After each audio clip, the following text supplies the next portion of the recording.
Hey everyone, welcome to Moving On with Ron, where we go behind the scenes in the real estate industry to give you some tips and ideas to help your move be more successful. I'm Ron. Now today it's going to be our first probably 85-degree day of the spring. The market is heating up. Inventory is starting to come on a little bit, but still very tight and challenged. Buyers are out in full force, and it's a challenging marketplace. And we often get hit with the question, how do we buy a home being competitive when we have a home to sell?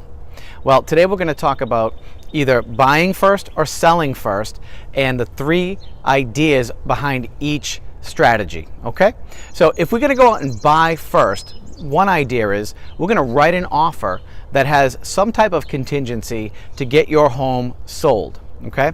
Now, this can work if the home you're looking to buy might have been on the market for maybe 2 to 3 weeks, where the demand might have fallen off a bit for it.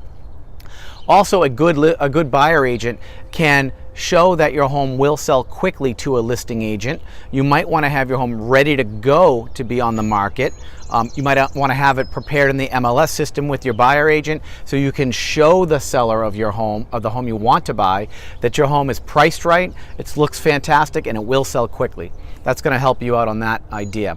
The second idea, simply qualify for a second loan. You might be financially fine to get a second loan to just go straight out and purchase that new home.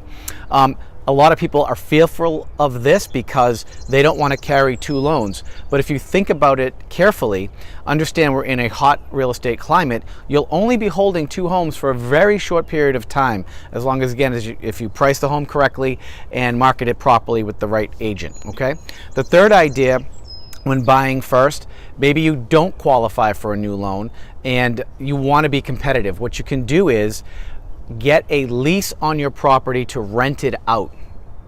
That lease should take effect maybe 60 days from the paperwork being signed. You can show the bank that you have a lease in place to take effect just before you're going to buy your new home. The bank is allowed to use 75% of your rental income to qualify towards the debt payment towards your primary residence.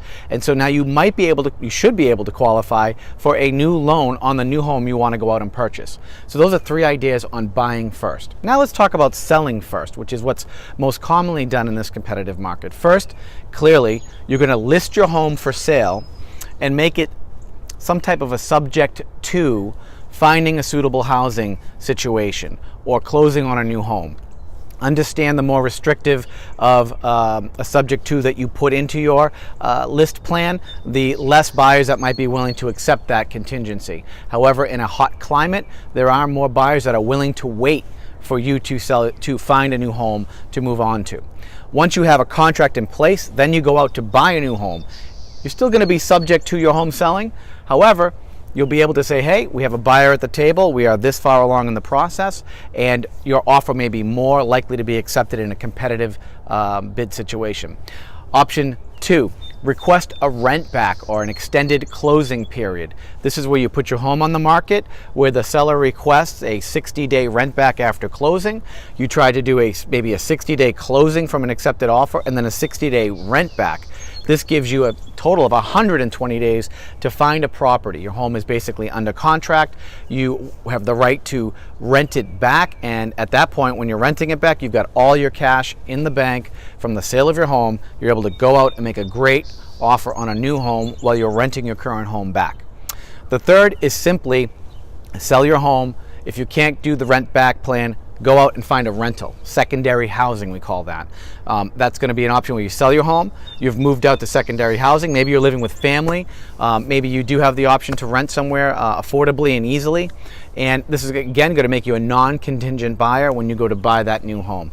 So those are the two strategies with three ideas under each strategy plan to help you be more competitive in this challenging market. As always, you want to hire a top agent in the area you're looking to buy.